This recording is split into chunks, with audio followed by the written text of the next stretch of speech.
Ser podcast.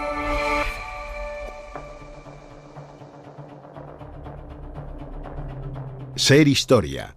Cadena Ser. Con Nacho Ares.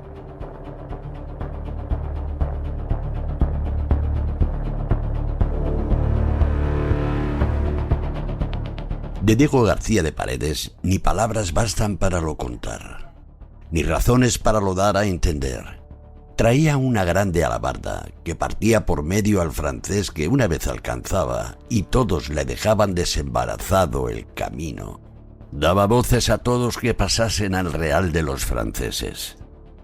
A 2 artilleros partió por medio Diego García hasta los dientes, de que el marqués estaba espantado, y comenzó a huir en uno de los 50 caballos que de Mantua habían traído.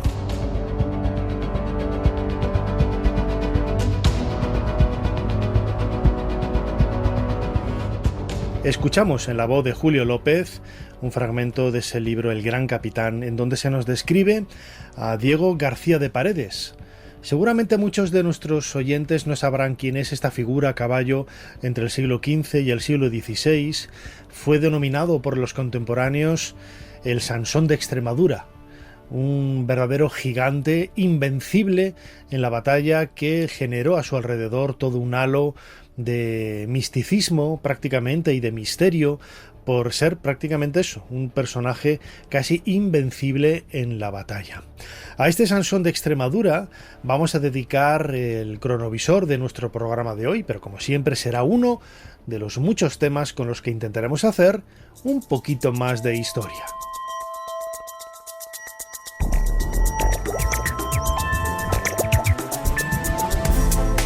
Bienvenidos a Ser Historia. El Sansón de Extremadura, Diego García de Paredes, es el personaje que nos trae esta semana Jesús Callejo en su cronovisor. Luego no nos despegaremos de ese marco cronológico, los siglos XVI y también el XVII, para descubrir cuál es la huella española que hay en Flandes, en Bélgica, los Países Bajos, más allá de la historia de los tercios, más allá de esa historia militar. Bueno, pues queremos descubrir cuál es la huella que ha dejado España en esta zona del norte de Europa. Traeremos una nueva sección, casi como un anticipo, en este último programa de la 17ª temporada de Ser Historia. La luna es un queso gigante.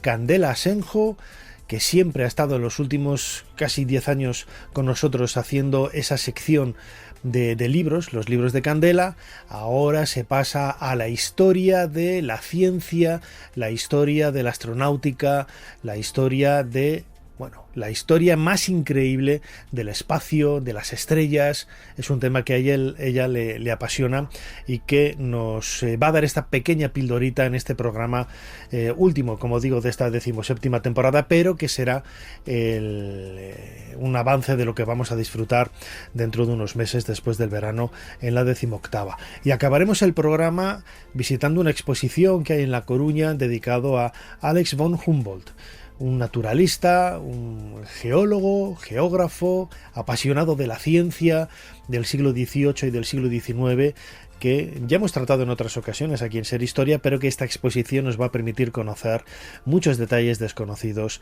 de su biografía y de su trabajo. Como siempre, soy Nacho Ares y les doy de nuevo la bienvenida a Ser Historia. Comenzamos.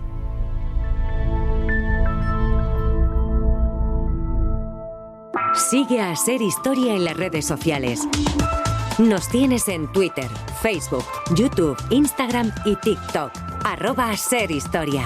Y también puedes suscribirte a nuestra newsletter mandándonos un correo a serhistoria@cadenaser.com. Jesús Callejo, una semana más y la última de esta temporada. Bienvenido de nuevo a Ser Historia. ¿Qué tal? Pues qué cortita se me ha hecho entre cronovisor y engrasarlo y tanto viajecito que hemos tenido. La verdad que se me ha pasado volando. Pues sí, fíjate, llegamos al final de esta 17ª temporada. Vamos a tener programas, como siempre, durante todo el verano y lo retomaremos. pues la primera semana de septiembre ya lo anunciaremos con un programa muy especial que vamos a hacer desde Sevilla, que siempre nos lo han pedido y por fin los astros se han alineado para poder hacerlo desde allí, pero bueno, ya lo anunciaremos y lo pondremos correctamente en nuestras redes sociales. Jesús, para el último cronovisor de la temporada, la 17, la 17ª, has elegido un personaje que yo no tenía ni idea de quién era, ni de su existencia, ni nada. Diego García de Paredes. Bueno, el Sansón de Extremadura, pero bueno, si es que estos son de los personajes que dices, ¿cómo puede ser que mucha gente, a ti te pasa igual que a la mayoría, no te creas, que no se conozcan sus aventuras, sus hazañas, sus gestas? Es que estamos hablando de alguien que participó en 15 batallas campales, en 17 asedios, en 300 duelos, que tenía una altura de 2 metros, que vencía a cualquiera que se pusiera por delante, que con su montante, con esta espada, ¿sabes?, que había que agarrar con 2 manos, él agarraba con una y partía a un enemigo de mitad a mitad, sin ningún tipo de problemas, que estuvo, ya te digo, en todas las refriegas de esas guerras italianas, acompañando, por supuesto, pues como no, tanto al Papa Alejandro VI, al Papa Borgia, como a nuestro gran capitán, ¿no? Entonces, claro, no conocer la vida, las hazañas y las gestas de este hombre no es culpa nuestra o culpa de muchos de los oyentes que estén escuchando por vez primera su nombre. Es culpa muchas veces de los planes educativos, de la poca historia que se enseña en colegios, en institutos y en universidades, donde alguien de esta categoría, ¿cómo puede ser que no sea conocido? ¿Cómo puede ser que no se haya hecho una serie televisiva, una película? En fin, tantas y tantas cosas, porque tenía una fuerza sobrehumana y porque de alguna forma está representando el valor, está representando la fuerza, la caballerosidad y el sentido del honor. Por todo eso y por muchos más, fíjate con qué cronovisor vamos a terminar esta 17ª temporada. Recordemos que este Sansón extremeño nació en 1468 y fue muy viajado, de tal manera que murió en Bolonia, en Italia, en 1533. Y es cierto, lo menciona muchísima gente, lo menciona, incluso luego lo vamos a escuchar, aparece mencionado en varias ocasiones en el Quijote, donde ya era entonces pues un personaje popular y casi mitológico, pero no, era una persona real. Como siempre, Jesús Callejo, crononauta, tenemos delante de nosotros el teclado de nuestro cronovisor. ¿Cuál es la fecha que nos propones en esta ocasión? La fecha es el 20 de septiembre de 1502.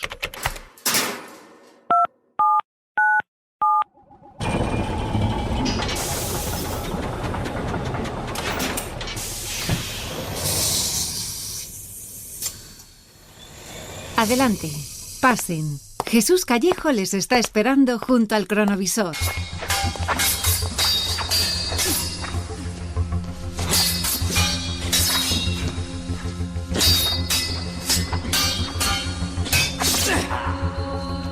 Bueno, Jesús, tú lo decías bien antes, estamos asistiendo a un duelo con espadas, viéndolo desde cierta distancia para que no nos corten la cabeza, literalmente, pero ese gigantón de 2 metros que está manejando la suya con una sola mano, con una habilidad y una fuerza increíble, imagino que será Diego García de Paredes, ese Sansón de Extremadura. Total. A ver, ¿por qué hemos venido a este momento de los muchos momentos que podríamos ir en la vida de Diego García de Paredes? Y luego lo comentamos, ¿no? En el asedio de Cefalonia, o la batalla de Ceriñola, o la batalla de Garellano. No, hemos venido en esta que posiblemente a lo mejor sea de los episodios menos conocidos, pero para mí muy significativo. A ver, estamos en un duelo, pero no un duelo normal y corriente. Hay 11 caballeros españoles, presididos, como no, y comandados por nuestro Sansón, y otros tantos franceses. La cuestión es una cuestión de honor. Los franceses, vamos a ver, nos ponemos un poco en contexto y estamos en esas guerras de Nápoles, ¿no?, donde el gran capitán pues está intentando conquistar pues esas zonas. Ya sabes que Italia como tal no existía, eran todas ciudades-estado, y Nápoles lo estaban disputando tanto los españoles como los franceses, ¿vale? Y entonces, pues bueno, en estas trifulcas, porque en el fondo había peleas, pero también había cierta convivencia con los franceses, y los franceses empezaron a reír de la caballería y de los soldados españoles, ¿no?, que éramos unos flojos y tal. Y claro, eso lo escuchó Diego García de Paredes, de flojos. Dice, venga, Nos citamos, estamos en esta ciudad napolitana de Trani, que está muy cerca de Barletta, de hecho se llama a este asunto el desafío de Barletta. Y cuidado, porque aquí entra de todo, es decir, son 22 caballeros, tanto hispanos como franceses, montados a caballos con sus lanzas y sus espadas. Bueno, la refrega tremenda. Estamos a la 1 de la, iba a decir de la mañana o de la tarde, no sé yo cómo entender yo este momento horario, la 1. Y se están dando, como alguno diría, de leches, porque claro, ten en cuenta que son 11 de cada bando elegidos por su fiereza, por su bravura y por no reparar en ningún tipo de cráneo roto que se le encuentre por el camino, ¿no? Bueno, dura, claro, se pensaba esto va mejor en media hora, ya se ha terminado. ¿Qué va? No termina en media hora, porque la refrega es más importante de lo que parece. Ten en cuenta que estamos con lanzas, con espadas, los caballos haciendo de las suyas, y este desafío de Barletta, desde luego, está dejando muchísimas crónicas, ¿no? Porque los espectadores que hay, y se han acumulado muchísima gente alrededor, como estás viendo, Nacho, no se lo quieren perder. Porque, claro, por la parte española está Diego de García de Paredes, pero por la parte francesa está Pierre Terrel de Bayard. Este es otro que tal baila, un caballero sin miedo y sin tacha, tal como le definen las crónicas. O sea, que estamos hablando de dos líderes, de dos capitanes, a cual más bestia, y sus hombres, que todo el mundo se está dando allí de palos, ¿no? Bueno, pues según las crónicas, esto está durando 5 horas, ni más ni menos, 5 horitas. Como un partido de una final de Roland Garros, casi, ¿eh? Exacto, bueno, no, efectivamente, de estos que van a 5 sets. De los españoles estamos viendo que han hecho prisioneros, porque claro, aquí o se matan o se hacen prisioneros. Han hecho prisionero a uno de ellos, a Gonzalo de Ayer, y los franceses, hay uno que ha muerto a manos de Diego de Vera y otro que se ha rendido a manos de Diego García de Paredes. Vale. Otros 7 caballeros franceses fueron desmontados de sus caballos por sus rivales, pero se atrincheran detrás de sus caballos muertos, como si fuera un baluarte. ¡Ay, qué como cobardes! Si fuera una empalizada. ¡Qué cobardes! Y los españoles no pueden terminar de acometerlos porque los propios caballos de los españoles se espantan del olor de la sangre de los animales que están muertos. Bueno, en este punto, y lo resumo porque desde luego ya te digo que este duelo es antológico, en este punto, y como la noche se está echando encima, bueno, la noche, porque fíjate, era la 1, pero bueno, es cierto que estamos hablando de septiembre, donde ya la luz empezaba a menguar. Los franceses solicitan detener la disputa, los franceses se empiezan a dar cuenta que ya ha caído uno de ellos y que hay varios prisioneros, y le dicen que venga, le dicen a los españoles, que sois buenos caballeros, vamos a dejarlo aquí. Y la mayoría de los españoles les parece interesante y conveniente dejar ya la refriega. Pero Diego García de Paredes dice, ¿qué? ¿Cómo? Que le vamos a dejar aquí ni hablar. Y Diego García de Paredes solo concebía una victoria absoluta, no podía dejar a los franceses vivos. Así que no estaba conforme con esta resolución y sentencia, dice una frase antológica. De aquel lugar hay que sacarles muertos a unos o a los otros. Y entonces, como ya se queda sin el montante, se queda sin la lanza y se queda sin caballo, coge unas piedras que había alrededor, enormes piedras, y las empieza a lanzar contra los caballeros franceses. De tal manera que al final los árbitros, porque hay jueces en todo esto, ya después de las 5 horas dice, bueno, venga, vamos a parar ya. Que tengo otra cosa que hacer, que me están que esperando ya en son las 5, que hay que ir a cenar, que ya casi no se ve. Y entonces los franceses se dictamina, ¿no? Que los franceses salen del campo y los españoles se quedan con la mayor parte de la victoria. Pero, sin embargo, los jueces dictaminan al final que, bueno, que se quedan tablas, ¿sabes? Sentencian que la victoria es incierta, de tal manera que a los españoles les fue dado el nombre de valerosos y esforzados, y a los franceses por hombres de gran constancia. Y aquí paz y después gloria. No me digas, y este es el episodio menos conocido de Diego García de Paredes. Ahora te contaré otro, que este es una fruslería comparado con otras cosas que hizo. Claro, fíjate, estamos hablando de un personaje nacido en Trujillo, como decía antes, en Extremadura, en 1468. Ahora comentaremos, porque claro, el siglo XV y el comienzo del XVI en Europa estábamos a la gresca unos con otros todo el santo día, ¿no? Había un montón de guerras, había un montón de batallas, el ser militar era una de las salidas bueno, pues laborales, como diríamos hoy, ¿no?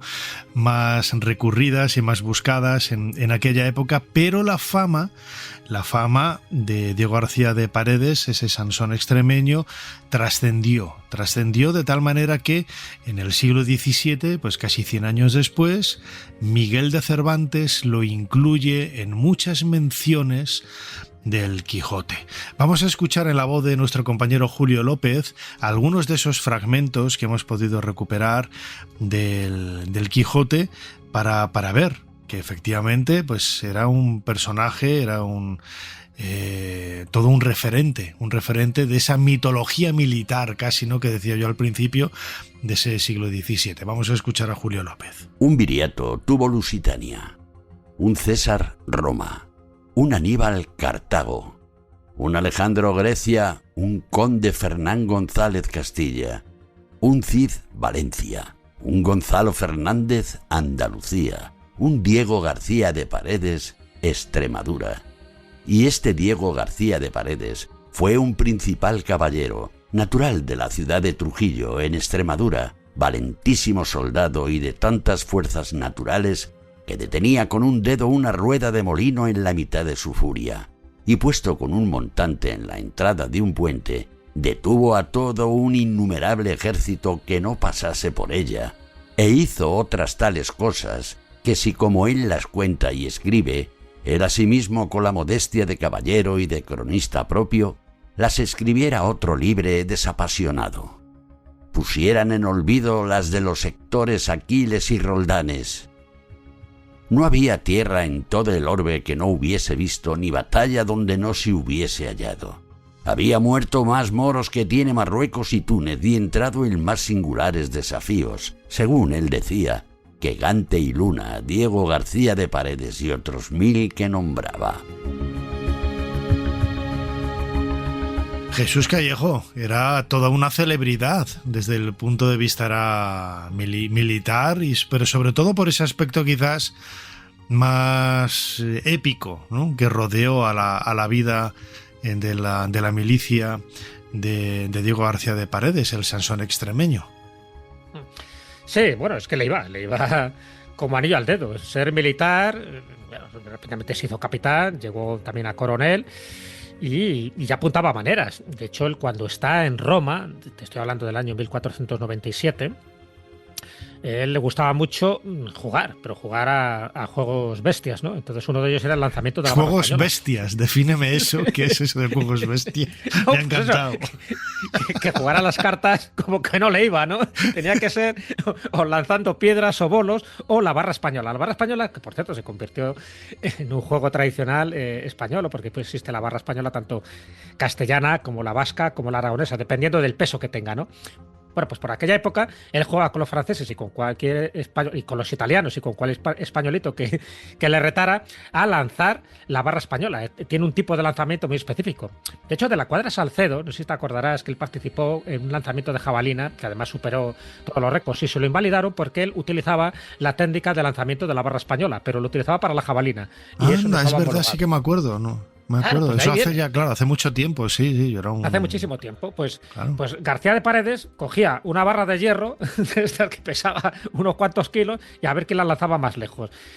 Y unos italianos que pasaron por allí, que se rieron de él, vaya, esto lo hace cualquiera y tal. Bueno, cogió la barra española y se cargó a 5 soldados italianos y hirió a otros 10. Bueno, Alejandro VI, el Papa, que estuvo viendo aquello, se quedó tan impresionado que le nombró jefe de su guardia personal. Dice, este para mí. O sea que ya, antes de que empiece ya las guerras de Nápoles o el asedio de Cefalonia y tal, ya apuntaba maneras como te acabo de comentar. Y luego, claro, ¿dónde empieza a destacar? Donde ya se le empieza a poner el apodo del Sansón extremeño.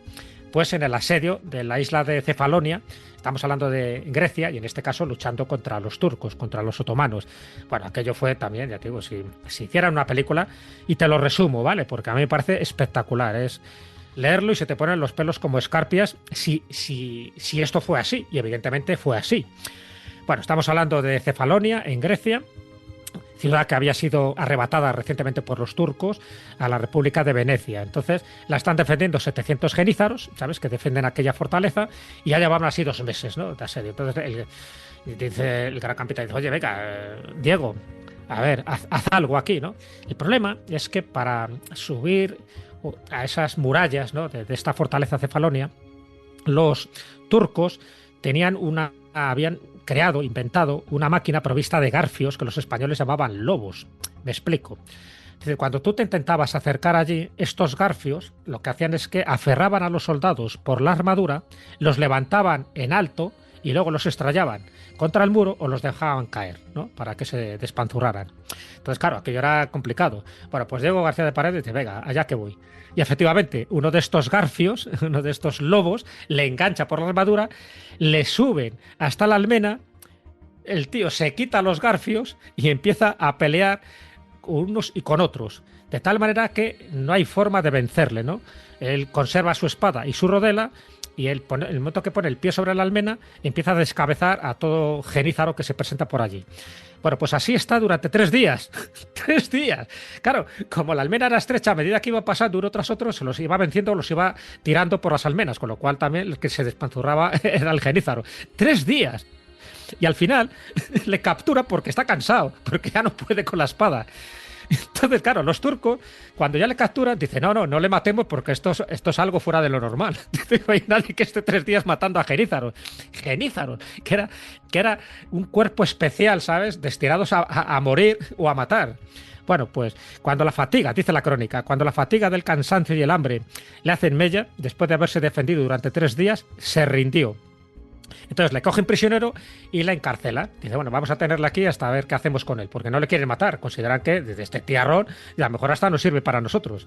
Bueno, cuando hay un nuevo ataque español, lo que hace él es que se escapa de la cárcel, porque él lo ve claramente, cogió la puerta y la arrancó como si fuera de plastilina, ¿sabes? Y se cargó a los guardias y siguió otra vez peleando en las almenas, matando a todo genízaro que encontró por las murallas, ¿no? De hecho, arrancó las cadenas, arrancó la puerta y arrancó la cabeza de todo el que se presentaba por delante. Y fue aquí, en las murallas de Cefalonia, donde comenzó a llamarle a Diego García de Paredes como el Sansón extremeño o como el Hércules, porque también decía, este tío es un Hércules, este tío es semidivino. Dice, no hay forma de matarle. Entonces, ahí se genera, estamos hablando del 1500. Luego ya en las distintas batallas, las distintas guerras, ya te digo que participa en 15 batallas campales, pero en 15 batallas y en 17 asedios en primera línea, y no lo logran matar. De vez en cuando algún rasguño, ¿sabes? Alguna cosilla como una cicatriz, como herida de guerra, y nada más. O sea que imagínate qué personaje.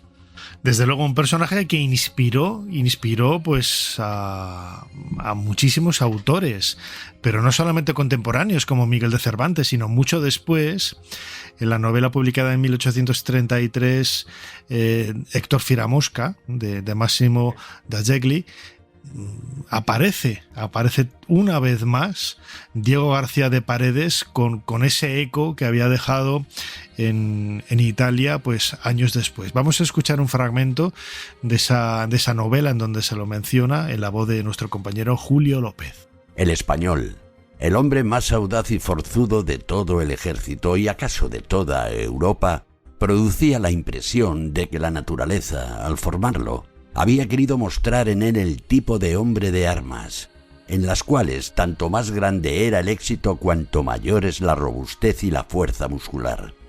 Su estatura aventajaba en mucho a la de sus compañeros, y en un temperamento como el suyo de acción incesante, el ejercicio había enjugado sus carnes de toda grasa, dando a sus músculos un tal desarrollo que su pecho, su espalda y la complexión toda de sus miembros semejaban la de un coloso de la antigua estatutaria, de formas atléticas y bellísimas a un mismo tiempo.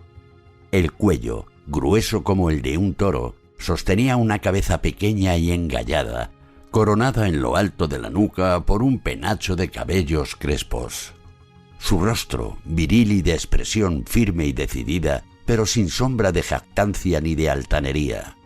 No faltaba a su aspecto cierta gracia natural, y en sus ojos se leía a las claras la simplicidad de un espíritu leal y lleno de nobleza.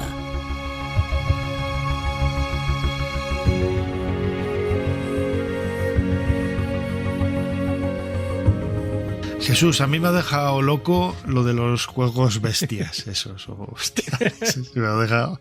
Me ha encantado. Es que así, el tío no le iba a los juegos delicados. Me ha encantado, me ha encantado. Pero la fuerza bruta le acompañó, ¿no? Durante toda su vida. Quizás hoy, yo por ejemplo mido 1,82, pues una persona de 2 metros es un poquito más alto que yo, no llega a un palmo, pero en aquella época, donde la media debe de estar en 1,60, había muchísima gente de 1,50, 1,70 ya era alto, 1,80 ya ni te digo. Era un armario de 4 cuerpos. Claro, o sea, es que también la anchura que tenía. Es que claro, no solamente la altura, lo que tú dices, es la anchura. Debía de imponer desde el punto de vista físico, nada más verlo y estar delante de él, ¿no? Tú sabes lo que es coger. Yo he visto los montantes, ¿no? Pues eso, cuando vas a un museo, por ejemplo, el Museo del Ejército, vas a una armería real, ves cómo son los montantes. Los montantes hay que cogerlos con 2 manos y aún así, cuidado que te desestabilizas. Él lo cogía con una mano. Imagínate, ¿no? Pero, a ver, si lo interesante de un poco de Diego García Paredes es incluso ver su tumba. Yo cuando estuve hace poco en Trujillo, hay mucha gente que pasa desapercibido. Tienes que ir a la iglesia de Santa María y ir a donde está enterrado. La tumba ya es gigantesca. Ya te da idea de que el cuerpo que está allí enterrado es tremendo.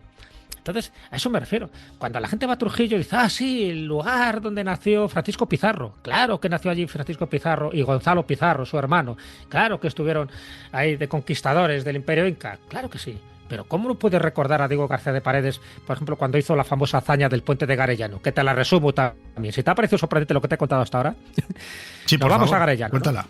Estamos en las guerras de Nápoles, ¿vale? Ya estamos en el 1503. ¿De acuerdo? Durante la campaña de Gonzalo Fernández de Córdoba contra los franceses. Los franceses en Italia. Acuérdate que se están dando de tortas franceses e italianos para conseguir territorios italianos, ¿no? Bueno, pues en un momento de tensión se le reprocha a García de Paredes que no hubiera logrado tomar el paso, porque hay un paso, un estrecho, este puente, donde los españoles no consiguen acercarse ni derrotar, ¿no? a la hueste militar que tenía por allí. Entonces, y él, a ver, Diego García Paredes en ese momento estaba debilucho, estaba con unas fiebres y tal, y el gran capitán le dice, venga, hombre, que no se diga. Y dijo, venga, pues voy allá. Y entonces, con fiebre y con todo renqueando, se va al puente de Garellano. Y claro, es un puente estrecho, ¿no? Y empieza a combatir cuerpo a cuerpo con su montante contra decenas de enemigos. Cada vez que se acercaba uno, pues esto como la Guerra de las Galaxias o cualquier película de estas de acción que te puedes imaginar, iba cayendo uno tras otro. Claro, el que no quedaba despanzurrado directamente le arrojaba por el puente y se ahogaba en el río, porque como iban con sus armaduras, pues imagínate, en un espacio tan reducido impedía que muchos franceses lo rodearan, por lo tanto era más fácil él para manejarse, ¿no? Fue causando bajas mientras... Jesús, me lo estoy imaginando como si fuera Obélix. Pues es que es así, como Hércules, Obélix, ya te digo. Es como el Señor de los Anillos, ¿no te acuerdas que hay escenas de este tipo? Una cosa parecida. Bueno, las versiones más épicas hablan de cientos.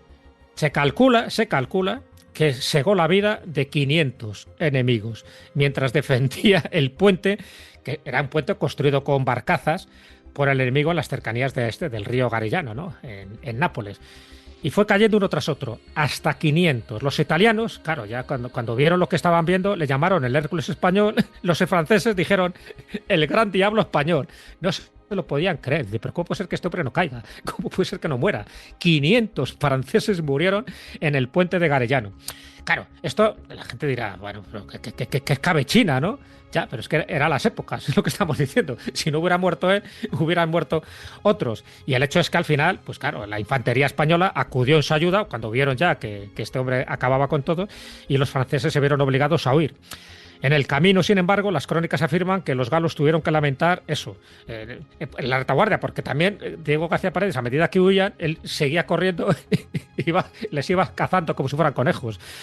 Y algunos, pues eso, aplastados por su montante, ahogados mientras intentaban huir, y el resto, pues, el ejército y sus compañeros, pues dieron buena cuenta. Bueno, pues esto fue otra de las gestas del puente de Garellano.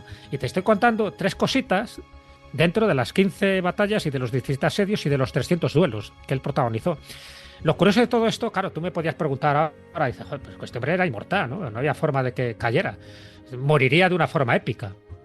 Y como, bueno, hay algunos datos, ¿no?, que nos hablan también de esa popularidad. Como siempre, nadie es profeta en su tierra, y tampoco se le tuvo mucha consideración en la corona, ¿no? En España finalmente, como si casi no le agradecieran lo que hubiera hecho.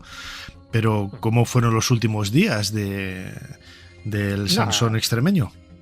Claro, a ver, ten en cuenta que él también vivió más de lo que su esperanza de vida le daba, ¿no? Porque alguien así, con esa ferocidad y participando en tantas batallas, lo lógico es que hubiera muerto pues con 20 y tantos, 30 y tantos, 40 y tantos, 50 y tantos. Pues no, 64 años. 64 años. Claro, ya la última etapa, ya su celebridad ya era legendaria, pero ya no estaba participando, porque claro, ya empezaba a tener achaques, claro, con tanta cicatriz y tanta herida, imagínate, ¿no? Entonces, él sí es cierto que no fue reconocido como debía ser reconocido, porque bueno, le dieron algún quito de trofeo y fin, honores y tal, pero poco más. Es cierto que él estuvo casado, que eso no lo he contado, también tiene una vida doméstica, él se casó con María de Sotomayor y tuvo 2 hijos, a Sancho y a Diego García de Paredes. El hijo, que se llama igual, Diego García de Paredes, es el que funda la ciudad de Trujillo en Venezuela. Lo digo porque como tenemos muchos oyentes hispanoamericanos, que sepan que el Trujillo de Venezuela lo funda el hijo de Diego García de Paredes, que se llamaba exactamente igual. Bueno, pues ¿cómo muere? Bueno, al final estamos hablando ya de 1533, un 15 de febrero. Él está en Bolonia, porque él por España iba a lo que iba, y porque también estuvo en las guerras de África. También estuvo en Orán, estuvo en Trípoli con el cardenal Cisneros. Bueno, es que ya te digo, contar todas las aventuras suyas serían tremendas. Pero bueno, nos vamos. Estuvo en la batalla de Pavía.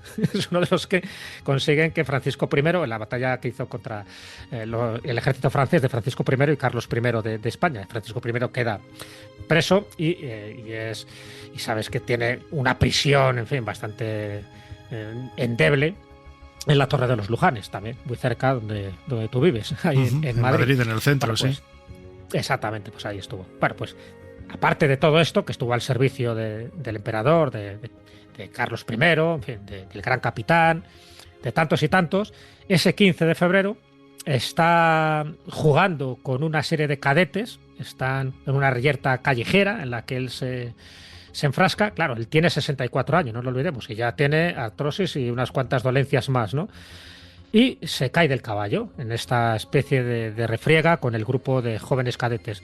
Se cae del caballo de tan mala postura, ¿sabes?, que fruto de lo cual acaba teniendo una septicemia y fallece en Bolonia, es decir, fallece de la forma más tonta posible, porque no muere en batalla, no muere como él le hubiera gustado, a lo mejor en un duelo, enfrentándose contra el enemigo, sino sencillamente, pues casi, pues con una especie de juego, ¿no?, que se estaba produciendo allí. Pero bueno, es lo que suele ocurrir con estas grandes biografías, que al final mueres de la forma más tonta, pero de alguna forma tenía que acabar su periplo vital.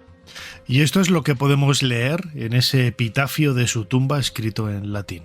Julio López nos lo cuenta. A Diego García de Paredes, noble español, coronel de los ejércitos del emperador Carlos V, el cual desde su primera edad se ejercitó siempre honesto en la milicia y en los campamentos con gran reputación e integridad.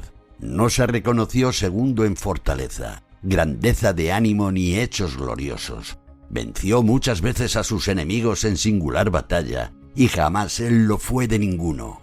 No encontró igual y vivió siempre del mismo tenor como esforzado y excelente capitán. Murió este varón, religiosísimo y cristianísimo, al volver lleno de gloria de la guerra contra los turcos en Bolonia, en las calendas de febrero, a los 64 años de edad. Esteban Gabriel, cardenal baronio, puso este laude piadosamente dedicado al meritísimo amigo el año 1533, y sus huesos los extrajo el padre Ramírez de Mesa, de orden del señor Sancho de Paredes, hijo del dicho Diego García, en día 3 de las calendas de octubre, y los colocó fielmente en este lugar en 1545.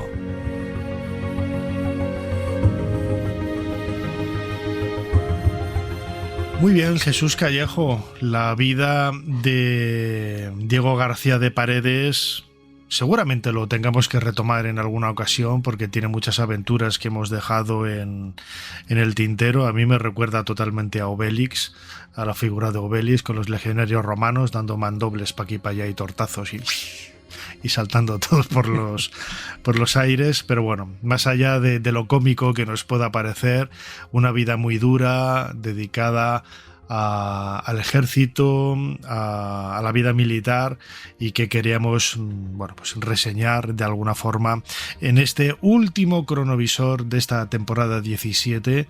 Y Jesús, muchísimas gracias por habernos ayudado a hacer un poquito más de historia.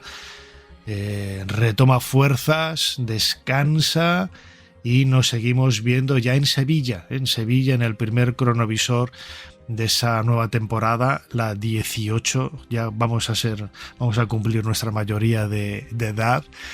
Y la gente estará diciendo ahí, ¿y qué día y cuándo? Bueno, pues tranquilos, porque es que no lo sabemos ni nosotros. Pero vamos, ya lo pondremos en las redes sociales.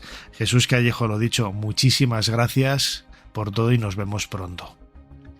Pues nada, sabes que ha sido un placer. Como te decía, se me ha hecho corto con tanto personaje y tanta situación histórica en la que hemos ido, venido y revivido.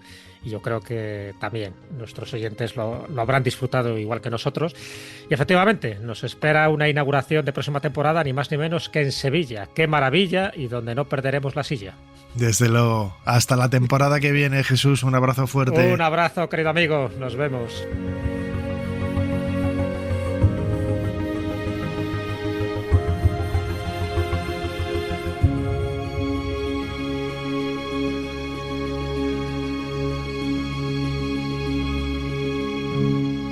Año 73 a.C. A la sombra del monte Vesubio, lo que comenzó como una fuga de 70 gladiadores se ha convertido en una pesadilla para Roma. El pretor Glabro cree que se encuentran atrapados en la cumbre, esperando a que el hambre haga el trabajo de las legiones. Pero el hambre solo agudiza el ingenio de los que no tienen nada que perder. Ser Historia con Nacho Ares.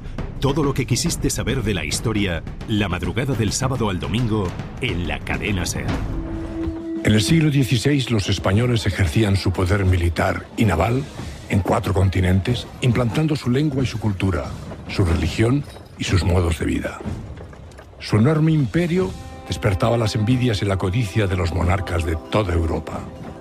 Todos soñaban con hacerse a cualquier precio con un trozo de los ricos y bien gobernados territorios españoles. A pesar de que Felipe II nunca declaró la guerra a ninguno de sus enemigos, al igual que su padre, el emperador Carlos, se vio obligado a guerrear sin descanso para defender y conservar lo que legítimamente era suyo.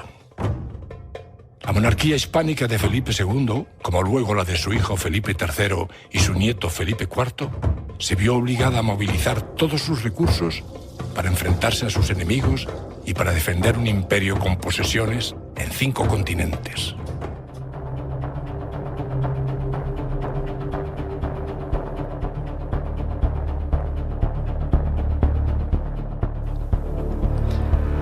Escuchamos un fragmento de un documental de televisión española, La Guerra de Flandes y el Camino Español, hablando un poco de esa historia imperial de los siglos XVI y XVII, en donde la famosa frase, ¿no?, de que en el Imperio Español nunca se ponía el sol porque abarcaba realmente los 5 continentes prácticamente, y más que los 5 continentes, el planeta entero, y bueno, de un valor quizás no solamente geopolítico, social, militar, cultural, enorme, ¿no? En muchas ocasiones hemos hablado de los tercios de Flandes, hemos hablado de esas políticas exteriores durante los reinados de Felipe II, Felipe III, Felipe IV, los problemas que hubo con todos ellos, las bancarrotas, ¿no?, de Felipe IV, precisamente por problemas de este tipo, pero queríamos hablar en los próximos minutos de algo quizás más cultural,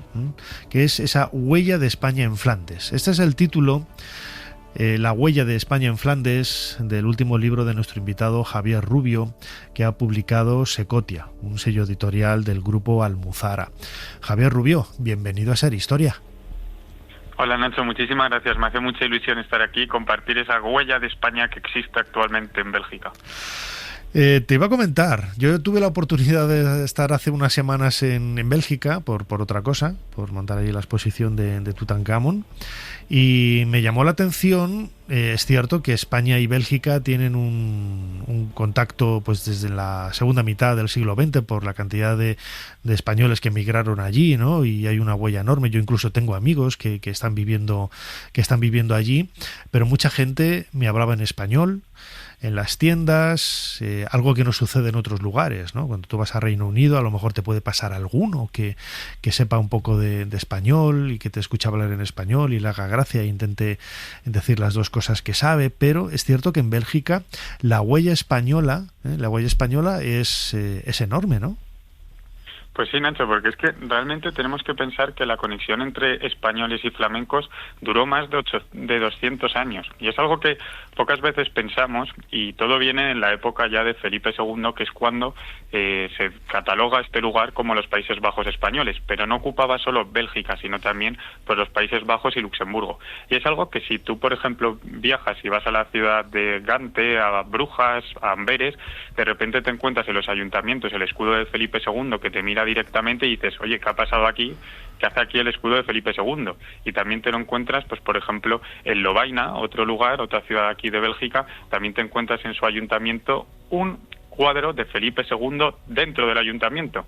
Entonces te haces las preguntas de ¿cómo es que no conocemos este legado que había aquí español en Bélgica y sobre todo también en Países Bajos y Luxemburgo? Pues todo tiene que ver en esos 200 años de conexión que comienzan con Felipe II y aquí lo llaman Spanish Netherlands. Sí, además la Gran Place con ese edificio, ¿no? En el centro de Bruselas, levantado por Carlos I. Lo decía ahora, ¿no? Siempre hablamos de esos tercios, de esa presencia militar, pero la huella cultural también iba en los dos sentidos. Nosotros hemos heredado muchísimo pues de la pintura flamenca, por ejemplo, ¿no?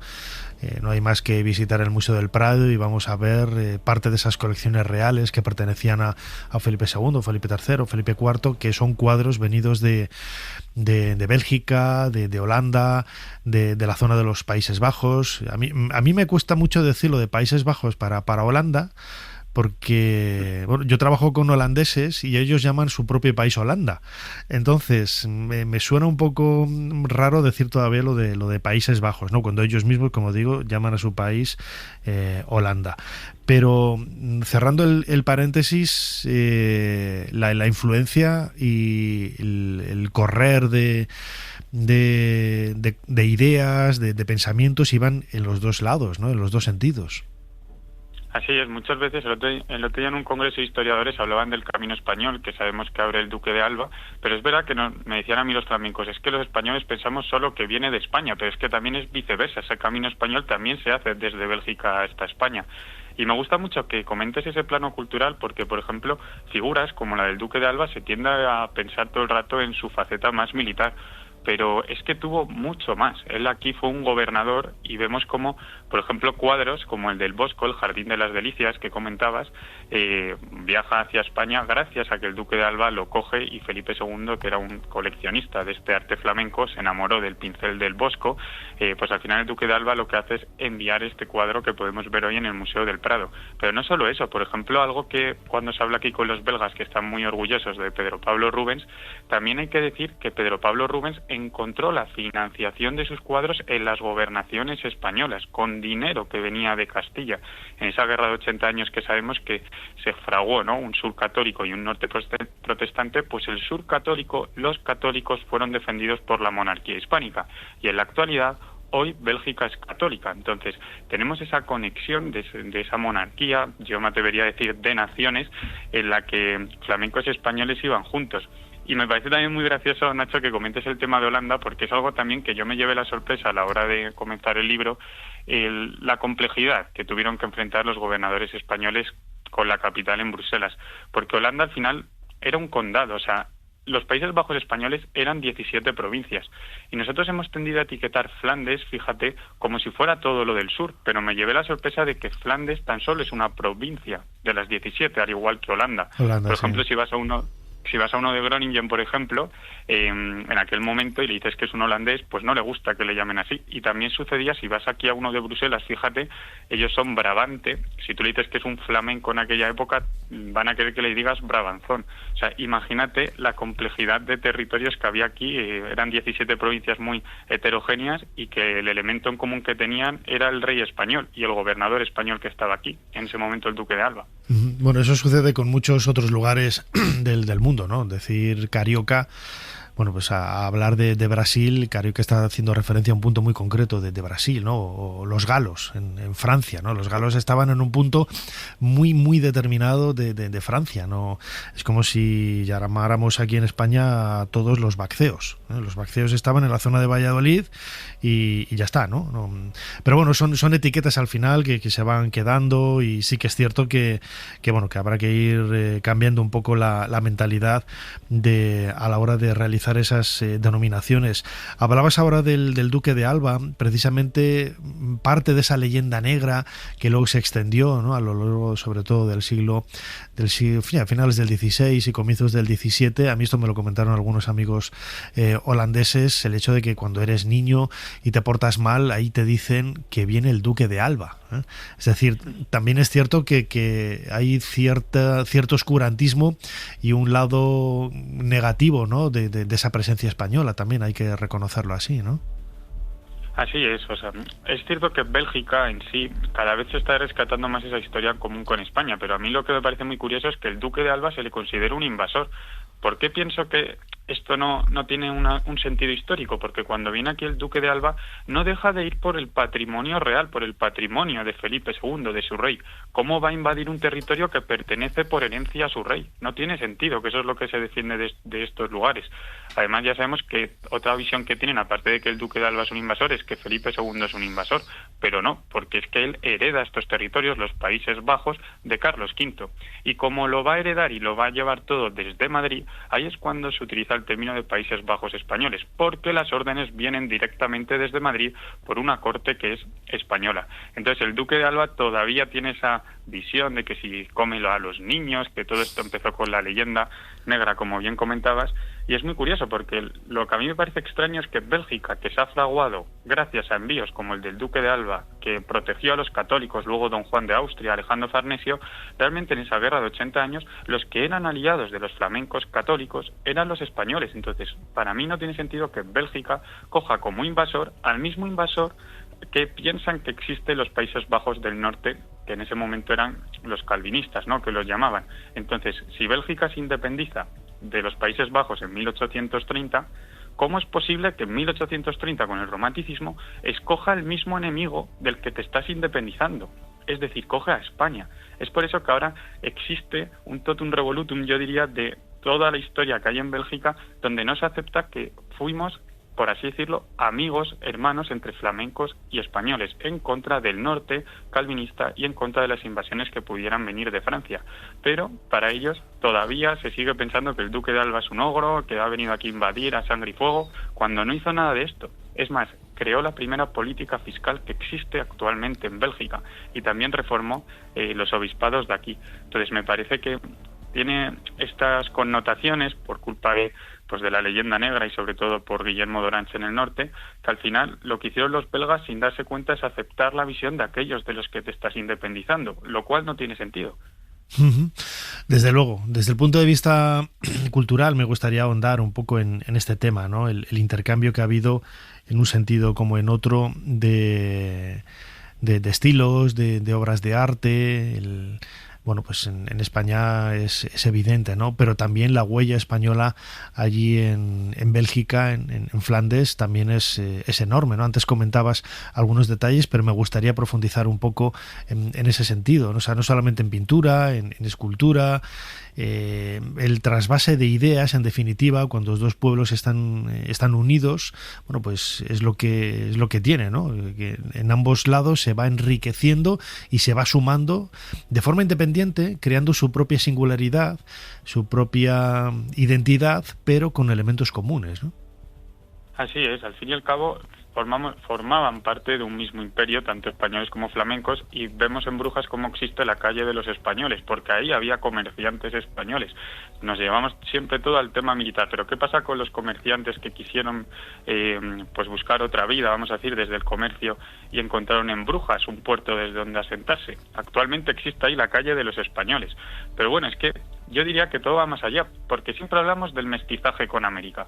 Pero ¿qué sucede con aquellos soldados de los tercios que vinieron aquí para defender el patrimonio de su rey y la religión católica? También dejaron otro tipo de huella, que es el mestizaje. Hay censos en las iglesias donde se puede ver que hubo ese mestizaje entre flamencas y españoles. Y de hecho esto es gracioso, pero hace poco, una anécdota, me contaba una persona que su apellido era Del Río, y que eso venía porque él era un descendiente de los tercios. Realmente ahí encontramos también ese vínculo que va más allá del arte, y esto ya nos lo vamos a llevar a un plano, yo que sé, más sanguíneo, porque encontramos cómo existe la descendencia. Lo que pasa que eso es lo que se está tratando de rescatar actualmente. Uh-huh. También, por ejemplo, algo que yo creo que es muy importante es el barroco. Javier, si me permites, cuento una anécdota, claro. Abro un paréntesis, ahora que dices lo de los apellidos. Mi cuarto apellido es Fanjul, que está castellanizado, pero en realidad es un apellido que viene de esa parte, Fanjul, ¿no? Y siempre me lo han explicado amigos holandeses y belgas que es un apellido de la zona que viene con Carlos I a España y se castellaniza con el paso del tiempo, y el Fanjul queda en Fanjul, ¿no? Cierro paréntesis y continúa. No, pero tiene todo el sentido. Tú piensas que cuando Carlos I decide retirarse en Yuste, él se lleva también, fíjate, otra cosa que llevan los flamencos a España, si queremos, para hablar en viceversa y no solo de un lado a otro, es la cerveza. Uh-huh. Por ejemplo, a Carlos V le gustaba mucho una cerveza que tenía un ligero toque a chocolate, que se puede comprar en Malinas, y él cuando decide retirarse a Yuste se lleva a sus 2 cerveceros de confianza. Y se dice que ahí es cuando ya realmente, aunque la cerveza hubiera llegado antes a España, pero es cuando empieza a tener ya, pues a sentarse las bases de la cerveza en España. Y también se lleva esos cuadros que vemos, que se lleva también, creo que se llama El descendimiento de Roger van der Weyden, creo que lo lleva él en su viaje a Yuste. Entonces, claro, al fin y al cabo eran parte de una misma monarquía y todo iba pues viceversa. Y también quería decirte otra cosa que me parece curiosa. ¿En dónde más podemos encontrar esta huella, esta conexión entre España y Bélgica, Países Bajos y Luxemburgo? En el Toisón de Oro, por ejemplo, porque el Toisón de Oro nace en Brujas. Y realmente en la actualidad tenemos a Felipe VI, es duque de Borgoña, y todo esto viene de aquí. Y él es jefe supremo de la Orden del Toisón de Oro, y todo viene de esta parte del mundo que al final lo va a heredar Felipe II, Felipe III, Felipe IV y Carlos II, hasta que va a llegar, después de la Guerra de Sucesión y todo, no hay que contar aquí toda la historia de España, pero hasta que llega Felipe VI actual, todo viene de aquí, de ese Toisón de Oro. Entonces, al final hay muchas cosas que si te pones a buscarlas, es que encuentras esa relación entre flamencos y españoles. Y a mí, ya te digo, Nacho, que lo que me parece más interesante siempre que me pongo a investigar sobre esto es viajar, ir a cualquier ciudad de Bélgica y te encuentras de repente un escudo de la monarquía hispánica y dices, ¿qué hace esto aquí? Que no me lo esperaba para nada. ¿Cómo es que no sabía que teníamos esta conexión entre belgas y españoles? Y ya te digo que es que está ahí, está para todo aquel que quiera descubrirlo, que quiera encontrar estas huellas españolas en Bélgica, simplemente tiene que echar ojeadas ahí por lo que son las calles y las puede encontrar. Yo recuerdo una vez, hace 15 años, la primera vez que fui a Bruselas, al entrar en las colecciones reales del Museo de Arte e Historia, pregunté a un chavalillo, un chaval que estaba trabajando allí en uno de los mostradores, y tenía junto al reloj una pulserita con la bandera de España, y él hablaba francés, y le pregunté, ¿eres español? Y dice, no, mis abuelos eran de allí y hablo español. Y me estuvo contando un poco, ¿no?, toda la peripecia, aparte de enseñarme de una forma brillante dónde estaba la colección egipcia, que era lo que yo estaba buscando en ese sentido, ¿no? Porque ese vínculo es cierto que quizás la parte más importante viene de la parte del siglo de oro, pero también en el siglo XX, ¿no? Quizás más no tan sofisticado, con tanto boato, ¿no?, como la monarquía hispánica en épocas anteriores, pero la conexión que ha habido entre España y Flandes ha sido continua en los últimos 4 siglos. Así es, y yo creo que es nuestra labor ahora rescatarlo. Por cierto, Nacho, cuando vengas a Bruselas te animo a que me llames y nos vamos a buscar las huellas españolas juntos, porque, vamos, me conozco en cada lugar que hay en Bruselas lo que es cada huella, porque, por ejemplo, hablabas de la Gran Place. En la Gran Place, vamos, yo no he visto ninguna plaza donde haya más reyes españoles representados. Es tremendo, es que ni siquiera te lo encuentras en España, porque al fin y al cabo son los que financiaron estos reyes españoles, las gobernaciones, tanto que se dice que el duque de Alba invasor, Alejandro Farnese, don Juan de Austria, al final son protectores, en mi opinión, y sobre todo financian el barroco flamenco. Esto también nos tiene que quedar bien claro, que al final Castilla era el reino pujante de esa monarquía y al final era el que enviaba el dinero a estos lugares. Por eso esa conexión era tan fuerte. Vemos también plano económico, cultural. Parece que si te pones a investigar nunca paras en encontrar esa conexión entre Bélgica y España. Y yo creo que últimamente se está intentando pues dar a conocer, sobre todo porque bueno, desde que España entró en la Unión Europea también aquí ha aumentado mucho más, ¿no?, las relaciones entre españoles y belgas. Y creo que es algo que se debería potenciar, sobre todo porque nos centramos mucho en la hispanidad en América, pero parece que tenemos cierto miedo a hablar de qué huellas españolas existen en Europa.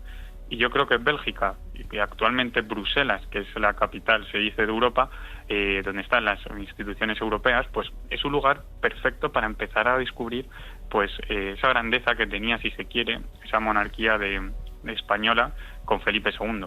Que por cierto, Nacho, me gustaría decir una cosa rapidísima. Sí, claro. Carlos V, realmente él nace en Gante, ¿vale? Uh-huh. Pero es que en España pensamos muchas veces en él como si fuera, vamos a decir, el creador del Imperio Español y todo. No, él es el personaje belga más importante de todos los tiempos. Tú vas a cualquier plaza belga y te encuentras a Carlos V sujetando la bola del orbe. Carlos V nace en Gante y se cría en Malinas y vive la mayor parte de su vida en Bruselas. Pues cualquier persona de las que nos esté escuchando, pues le pasaría lo mismo. Al fin y al cabo, donde te crías o donde te educas es al final la concepción que tú vas a tener de tu vida o de tu reinado. No, pues, no Carlos, se es de donde se nace, sino de donde se pace, ¿no? Que dice claro. Pues es claro. justo eso. Y al final Felipe II, ¿dónde? En Valladolid. Él es un vallisoletano. Por eso el cambio de soberano para los flamencos, al fin y al cabo están cambiando a Carlos de Gante, que conocía su idioma, conocía todo lo que tenía que hacer en el lugar, pero en cambio Felipe II estamos viendo que es pues una persona que ha nacido en Valladolid y ya no conoce cómo van los intereses flamencos. Entonces ahí se crea la principal tensión que puede llevar a esta guerra de los 80 años, porque hay muchísimas razones por las que viene esta guerra, pero para mí, Nacho, esta es una de las principales que pocas veces se habla. Carlos pues se consideraba un flamenco borgoñón. Uh-huh. Desde luego, son muchos los detalles, ¿no?, los que podríamos ahondar. Recomendamos a todos los que nos están escuchando que se acerquen a este libro, La huella de España en Flandes, publicado por Secotia, y cuyo autor, Javier Rubio, nos ha estado explicando, yo creo que de una forma brillante, en los últimos minutos aquí en Ser Historia. Javier, como siempre, muchísimas gracias por habernos ayudado a hacer un poquito más de historia. Muchísimas gracias a ti.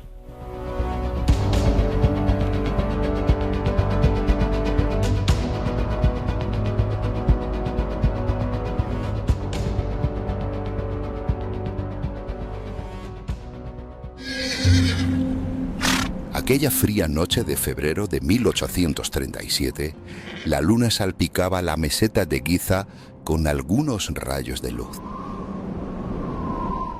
La iluminación no era la mejor, pero sí lo suficientemente fuerte como para poder acercarse hasta el más grande de los monumentos allí erigidos, la Gran Pirámide.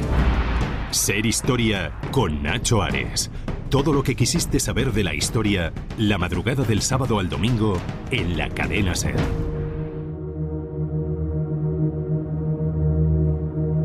Desde los inicios del mundo, la gran pregunta siempre ha sido: ¿qué hay tras las luces del cielo?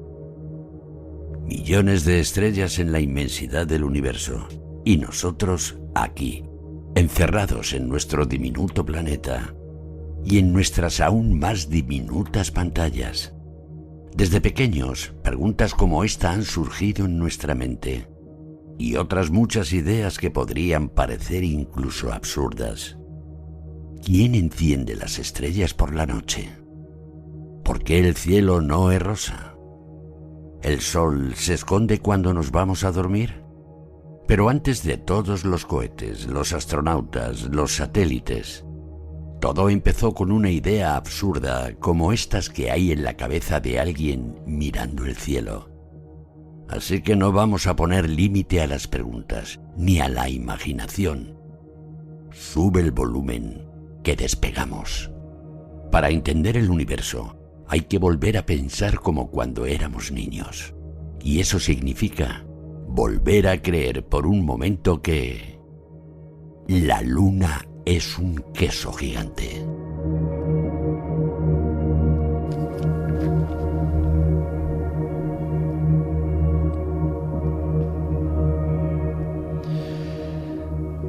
Esta música evoca viajes en el espacio, una caída en el vacío, la nada, pero la fascinación que genera todo eso precisamente ha cautivado al ser humano desde hace miles de años, decenas de miles de años, ¿no? Lo vemos en esa representación que hay en pinturas rupestres, donde algunos han querido ver dibujos de constelaciones, pues hace 15.000, 20.000 años. Todo lo que nos rodea por encima de nuestras cabezas es la clave para poder entender nuestra forma de pensar, nuestra forma de creer, nuestra forma de socializarnos. Y han pasado miles de años, como digo, desde entonces, y esta historia del cielo, podríamos definirlo así, sigue fascinando, como digo, como si fuera el primer día. Aunque este es el último programa de esta temporada de Ser Historia, queríamos hacer una entrega de lo que va a ser a partir de la próxima temporada, la número 18, pues una sección habitual aquí en Ser Historia, de la mano de Candela Asenjo. Candela, bienvenida de nuevo a Ser Historia. Hola, Nacho. La luna es un queso gigante. Me encanta el título. Es el mejor título que le podíamos dar. Le quería dar un tono así un poco más, no tan formal, que venimos de la sección de los libros de Candela, que al final siempre ha sido enfocado para niños, y aunque esta sección no es enfocada para niños, es para un público general, y también quería incluir esa parte un poco más divertida. Desde luego que sí, porque la ciencia no tiene por qué ser aburrida, ¿no? Y siempre se ha dicho, la historia no tiene por qué ser aburrida, se puede contar de muchas formas, ¿no? Pero en esta sección que comenzamos ahora, en la que vamos a hablar del mundo del espacio, de la astronáutica, de esos viajes espaciales, de esos planetas, todo con ese fondo histórico, con el título La luna es un queso gigante, pues es un tema que ya decía ahora que ha cautivado al ser humano desde hace miles de años, ¿no? ¿Tú cómo llegas a la luna? A este mundo. Pues yo, quería juntar en esta sección lo que más me gusta a mí, que tú ya lo sabes, es la historia y es el espacio. Es a lo que a mí me gustaría dedicarme y es de lo que más sé, de estas dos cosas. Entonces, pues estoy muy contenta de poder empezar esta sección y quería, explicar que hemos tenido la gran suerte de que esté apadrinada por el astronauta Pablo Álvarez, el ingeniero aeronáutico, y que es un astronauta español también, y leonés. Por favor, que si no puede entrar. Tenemos que estar bien orgullosos de los astronautas que tenemos aquí en España, que no se habla mucho. Quería hacer también mención que aunque no puede apadrinar la sección por todas las cosas que tiene la pobre, pero que Sara García también es una astronauta también leonesa y que tenemos que estar orgullosos de lo que tenemos aquí en España. Y Pablo Álvarez hemos tenido la suerte de que nos ha podido dejar un mensaje que introduzca esta sección. Hola, soy Pablo Álvarez, astronauta de la Agencia Espacial Europea y además oyente de Ser Historia, así que quería aprovechar esta oportunidad para apadrinar la nueva sección de Historia Espacial que va a presentar Candela. La luna es un queso gigante. Y deseando ver qué historias nos cuentan, qué podemos aprender y a ver si alguna vez puedo también contribuir y echar una mano a contar alguna de estas historias espaciales. Qué emocionante, ¿no? Que nos escuchen incluso desde tan arriba, ¿no? O gente que quiere ir tan arriba en el espacio. Candela, lo decíamos ahora, ¿no? Esos mitos de las religiones antiguas marcan también un poco el interés, ¿no? De querer explicar lo que tenemos arriba, ¿no? Sí, desde aquí lo hemos hablado mucho, temas de mitología, sobre todo de la cultura egipcia, que siempre desde desde nuestros antiguos antepasados han mirado al cielo con curiosidad, y esa curiosidad es la que ha llevado pues a relatar mitos, que se ha visto reflejada en relatos que han intentado explicar qué es lo que ocurre en el cielo.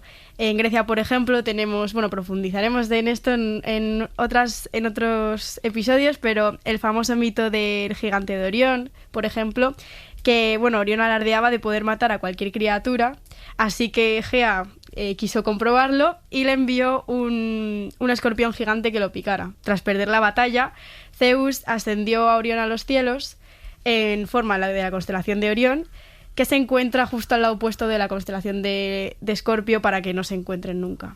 Entonces, mitos como este, que pretendían explicar qué pasaba en el cielo, o la creencia egipcia de que un escarabajo era el que ocultaba el sol por las noches, reflejan pues que siempre hemos mirado al cielo, aunque durante muchísimo tiempo ha sido un lugar que se podía observar, pero que no se podía visitar. Sí, yo siempre he pensado, ¿no?, que no es que fueran tontos, ¿no?, explicando de una forma tan ingenua, tan naif, que los egipcios, por ejemplo, que el cielo era la diosa Nut, que era una mujer haciendo el pino puente casi, ¿no?, como una bóveda celeste tachonada de estrellas, que devoraba el sol por la noche y le daba luz por la mañana.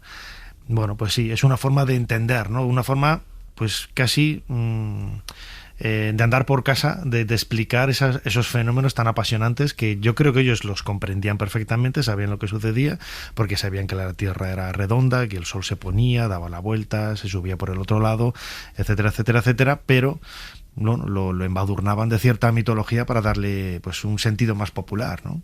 Sí, darle un sentido también algo más mágico, que también lo hacemos nosotros hoy en día. Hay muchísimas cosas que no podemos explicar, y que es verdad que cuanto más sabemos, más parece que no sabemos, y nos damos cuenta de que hay cosas que hoy en día, con toda la información que tenemos, seguimos sin poder explicar acerca, pues eso, sobre conceptos sobre todo relacionados con la creación del universo y cosas así, y al final pues hay que buscar una forma de intentar darle una explicación, ¿no? Y bueno, y me parece una forma muy bonita de la claro que lo hacían. Sí. Y además lo decíamos, esto no solamente ha cautivado a hombres y mujeres hace miles de años, sino que lo sigue haciendo ahora desde un punto de vista más científico, más tecnificado, pero seguimos avanzando paso a paso, lentamente, en el conocimiento que hay de todo lo que tenemos por encima, ¿no? El otro día estuve leyendo los 2 álbumes y me vi luego los dibujos animados de la serie de Tintín, del viaje a la luna, y es fascinante, ¿no?, cómo en los años 50... pues Hergé, bueno, pues ya da unos pasos, ¿no?, y parece que profetiza, ¿no?, cosas del aspecto lunar. Es cierto que había fotografías que se habían tomado y tal, pero lo recrea muy bien, ¿no?, lo recrea bastante bien lo que sucedería pues al final de la década de los años 60 con la llegada del hombre a la luna, ¿no?, de Armstrong. Pero hoy, en pleno siglo XXI, seguimos avanzando, ¿no? Sí, a ver, es lo que he dicho antes, que durante mucho tiempo el espacio era algo que podíamos observar pero no visitar, y hoy en día tenemos la suerte de que vivimos tú y yo en una generación que sí que ha visto como, pues eso, esta llegada a la luna, esta salida de humanos al espacio, y que ahora mismo hay también una nueva carrera espacial, hay un montón de agencias y de empresas también privadas que están colaborando para poder llegar a investigación y exploración fuera de la Tierra. Tenemos agencias como la NASA y la ESA, que son bastante conocidas, SpaceX, una empresa privada también muy conocida, y quería hablar también, hacer especial mención de Peled Space. Es que te lo voy a decir, Peled, sí, el otro día estuve ahí en Alicante, en Orihuela, y me acordé de ellos. Pues una empresa privada aquí también en España, que tenemos que estar también bien orgullosos, jolín, de todo lo que tenemos en España, que parece que no, que parece que está solo la NASA, pero que aquí también tenemos un montón de cosas de las que estar orgullosos, y tenemos incluso humanos viviendo en órbita en la Estación Espacial Internacional. Hasta aquí hemos llegado. Ahora con algún escape de aire, ¿no? Sí, pues eso precisamente te iba a contar, que hace unos días, lo habrás escuchado, lo habrás visto en noticias, la tripulación que está allí, la tripulación Crew 12, formada por 4 astronautas, les han llegado órdenes del centro de control de la misión para que se preparen para una posible evacuación de emergencia en la nave espacial, la Crew Dragon, que está ahí acoplada a la estación, debido a una fuga de aire, que fueron 2 fugas de aire en el segmento ruso, en un túnel de transferencia dentro del módulo Zvezda, Y bueno, según Roscosmos, que es la Agencia Federal de Rusia, la Agencia Espacial Federal de Rusia, había 2 puntos de fuga, uno ya se ha sellado y el otro están intentando repararla y eso están viendo a ver, pero siguen todavía en alarma para una posible evacuación. Uh-huh. Esto nos plantea porque bueno, la Estación Espacial Internacional lleva teniendo grietas desde 2019, que la NASA está muy pendiente y tal, pero ahora mismo estamos con esta situación que una posible evacuación pues no es siempre lo mejor. Y esto nos plantea, por ejemplo, pues la retirada de la sustitución de la Estación Espacial Internacional, que en principio iba a ser en 2030, que lleva operativa ya casi 30 años, pero a ver qué pasa ahora con esto, a ver cómo se soluciona. Bueno, seguro que esperamos, ¿no? Esperemos que tenga buen final y si no, decimos a nuestros compañeros de PLD que vayan a buscarlos. Que igual que llevan, pueden traer, imagino, ¿no? Un abrazo muy grande a los Raúles, a Martín Sierra, nuestro amigo común, sí, futuro astronauta, que está allí haciendo ahora las prácticas en Elche con los amigos de PLD. Seguro que a los Raúles y a Martín en algún momento los tendremos que liar aquí también para la sección. Y tiene sobre la mesa un libro muy atractivo, con ese prólogo de Buzz Aldrin, Astronáutica, la historia desde el Sputnik al transbordador y más allá. ¿Quién te recomendó este libro? Pues era un pequeño homenaje a Fran, que fue también una de las personas que a mí más me hizo sentir curiosidad por el espacio. Ya hablaba mucho con Fran sobre todo esto. Le hacía mucha gracia también que una niña así de pequeña le contara las cosas que le contaba. Y ha sido una de las personas que yo sigo pensando todavía, pues eso, en que lo que voy a estudiar que esté relacionado con eso. Espero no cambiar de opinión. Todavía me queda un año, pero que fue una de las personas que más me inspiró a seguir este camino. Y este es uno de los libros que me recomendó, así que esta recomendación no va a ser mía, va a ser de Fran. Desde luego que sí. Francisco Sanrequena, que hasta hace unos años, hasta que falleció, pues llevaba la sección de ciencia y historia. Ahora la lleva Pablo Arias, compañero físico también, que se conocieron en la Universidad de Valladolid, donde los dos estudiaron, y es el mejor homenaje, ¿no? Este libro está publicado por la editorial Acal, como digo, con ese prólogo de Buzz Aldrin, que tú no conocías que Buzz Aldrin es quien inspiró el muñeco del astronauta de Toy Story. No, eso no lo sabía, lo estamos Buzz hablando Lightyear, antes. claro, Buzz Lightyear está inspirado en la figura de Buzz Aldrin, claro, sí, de ahí eso que vaya vestido con el traje espacial. Vas a ver Toy Story ahora de una forma diferente seguro. ¿Por qué quieres recomendar este libro? Aparte de que nos lo haya dicho nuestro querido Fran. Bueno, pues ya sabes que a mí me encantan los libros grandes con ilustraciones, los recomiendo mucho y los recomiendo siempre también para todo tipo de personas, para niños, para adultos.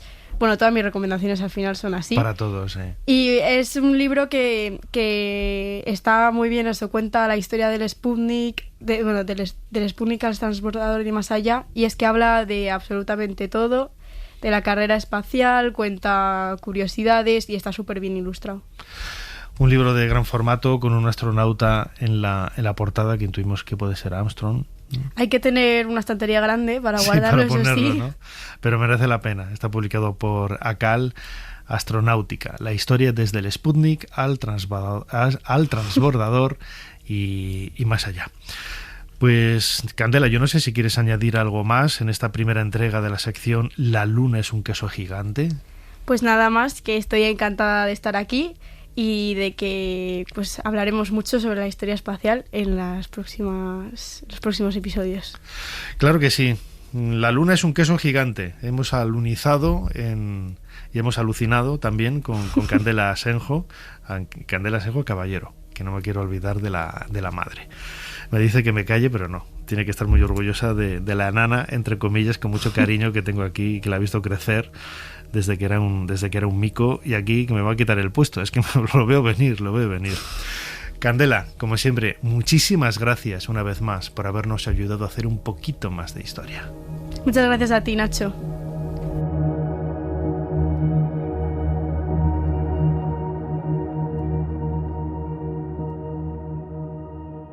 Estoy al pie de la escalera. Las patas de la nave están enterradas en la superficie, como a 3 o 4 centímetros. Aunque la superficie parece ser muy granulada, cuando te acercas es como si fuera polvo. Voy a pisar ahora fuera de la nave. pequeño paso para el hombre, pero un gran paso para la humanidad. Ser Historia con Nacho Ares. Todo lo que quisiste saber de la historia, la madrugada del sábado al domingo en la cadena SER. ¿Quién fue Alexander von Humboldt? El hombre de quien se dice que inventó la naturaleza.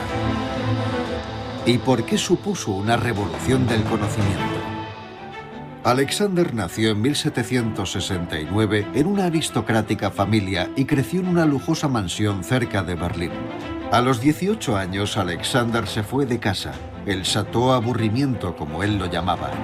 Quería estudiar ciencia y naturaleza, pero a su madre le parecía poco para él. Alexander sospechaba que quedaba mucho por descubrir. Quería ir más allá de las creencias establecidas y averiguar cómo funcionaba el mundo en realidad.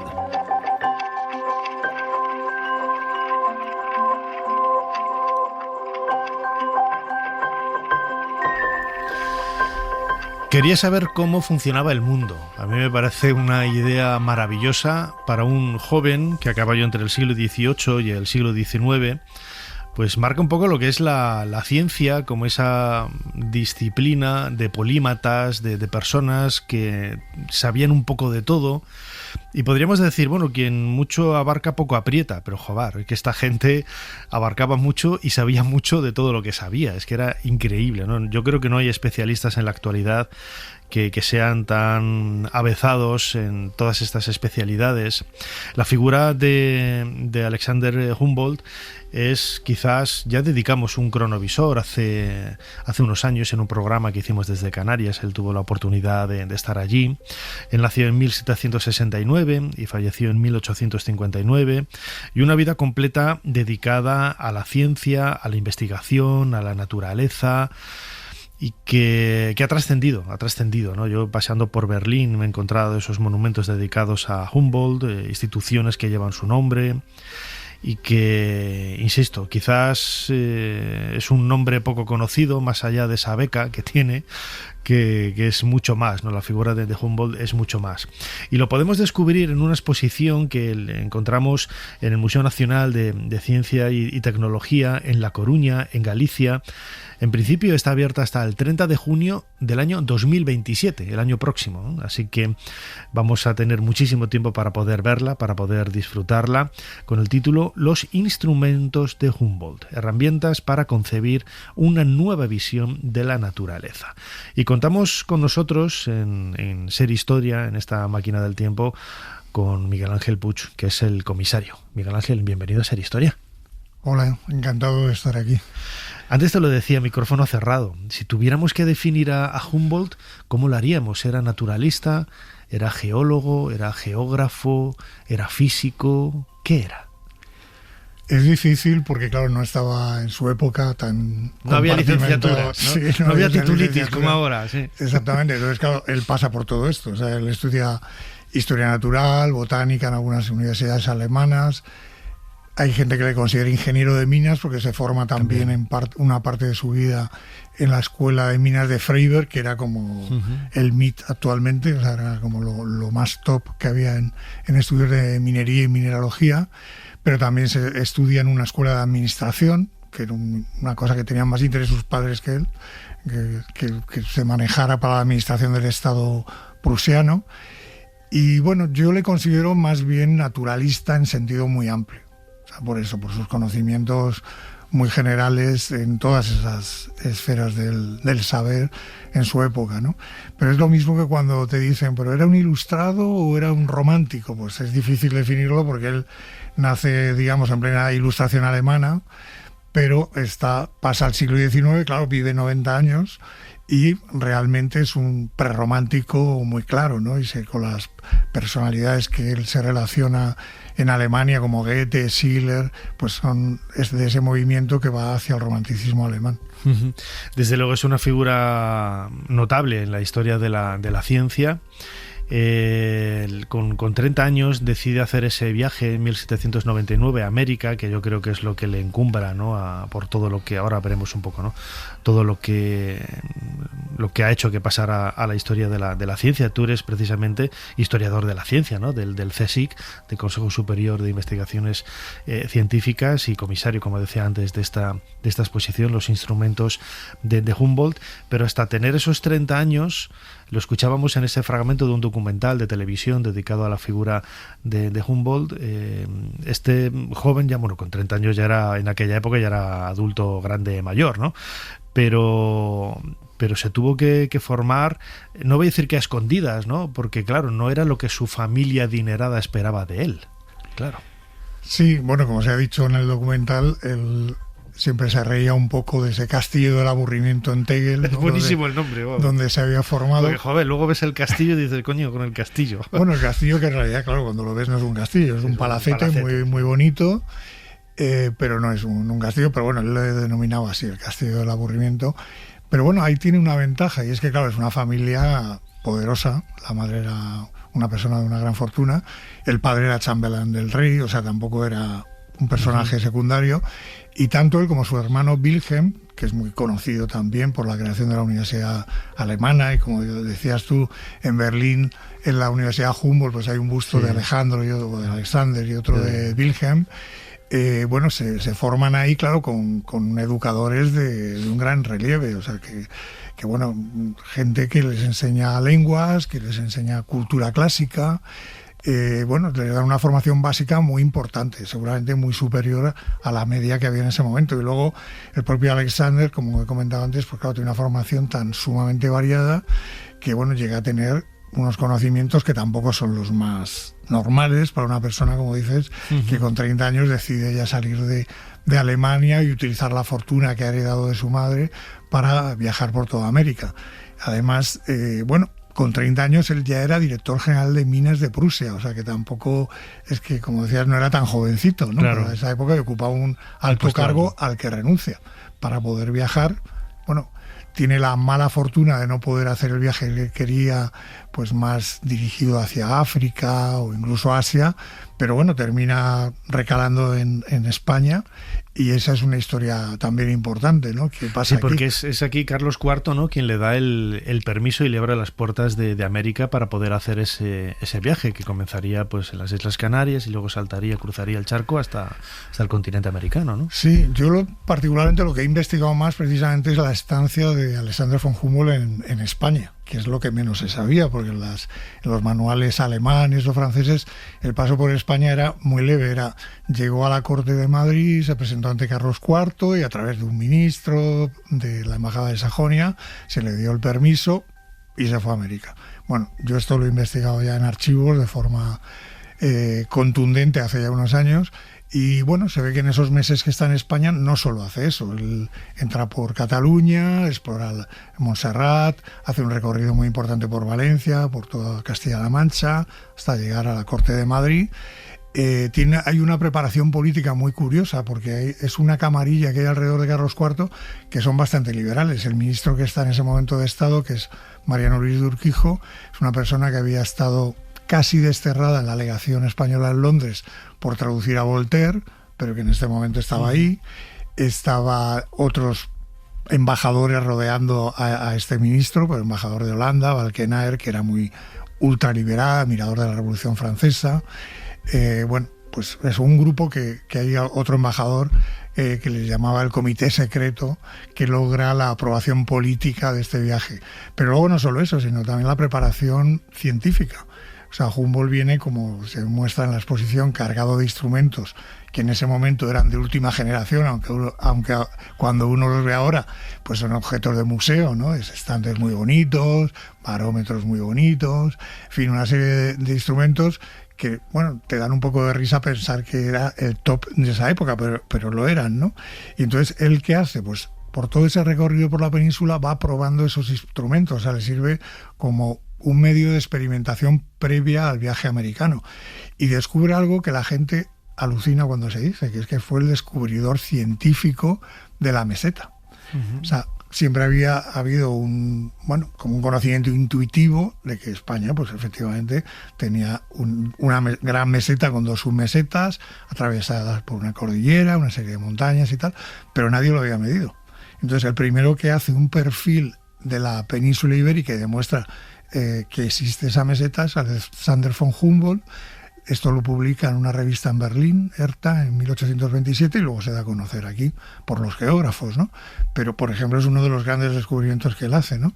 Y hablando de Canarias, que hablabas antes, pues en Canarias también hay dos cosas interesantes, y es que es donde pensamos que se empieza a dar cuenta, aunque traía algún conocimiento previo, de lo que son los niveles de vegetación, o sea, como cuando uno va ascendiendo en altura por el Teide, va cambiando la vegetación.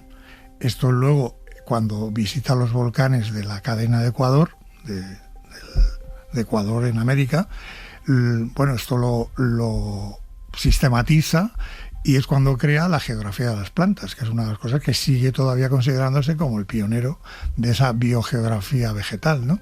Pero el primer contacto donde él ya se da cuenta de que pasa algo, pensamos que es en el Teide. Y luego otra cosa muy interesante es que en la escuela geológica que él se había formado en Freiberg, había un gran geólogo que era Abraham Werner, que era lo que se llamaba entonces neptunista, porque se les llamaba así por Neptuno, porque pensaban o decían que la conformación geológica de la Tierra, de la superficie terrestre, se debía sobre todo al agua, o sea, que se había moldeado por el agua. Y Humboldt procedía de esa escuela, pero cuando se enfrenta con el Teide y los sistemas volcánicos de todas las Islas Canarias, porque él también está en Lanzarote y pasa por las pequeñas islitas volcánicas, pues empieza a encenderse ahí una bombilla y decir, bueno, a lo mejor no todo es el agua. Había la otra escuela que eran vulcanistas que pensaban que era precisamente los volcanes sobre todo los que provocaban esa conformación de la corteza terrestre, ¿no? Entonces él va evolucionando más bien hacia esa segunda concepción que se reafirma cuando ve toda la cadena volcánica, el Cotopaxi, el Chimborazo, todos los grandes volcanes, Antisana y demás, en las cercanías de Quito, es cuando piensa, ¿no? Pues hay otros elementos geológicos que también sirven para la conformación geológica de la corteza terrestre. En esa exposición, los instrumentos de Humboldt, que podemos ver en La Coruña, en el MUNCIT, el Museo Nacional de Ciencia y Tecnología, que está en la ciudad, en La Coruña, vemos, claro, es una forma de trazar el perfil científico de Alexander von Humboldt a través de sus aparatos, ¿no?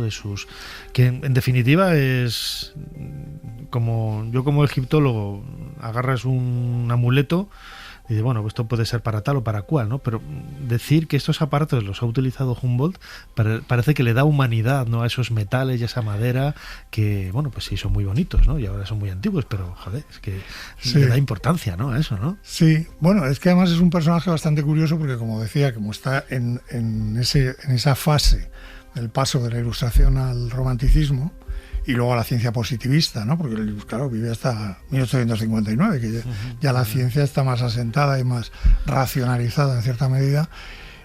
Claro, se mueve siempre entre la observación muy metódica y muy exacta para lo que utiliza los instrumentos, es muy meticuloso.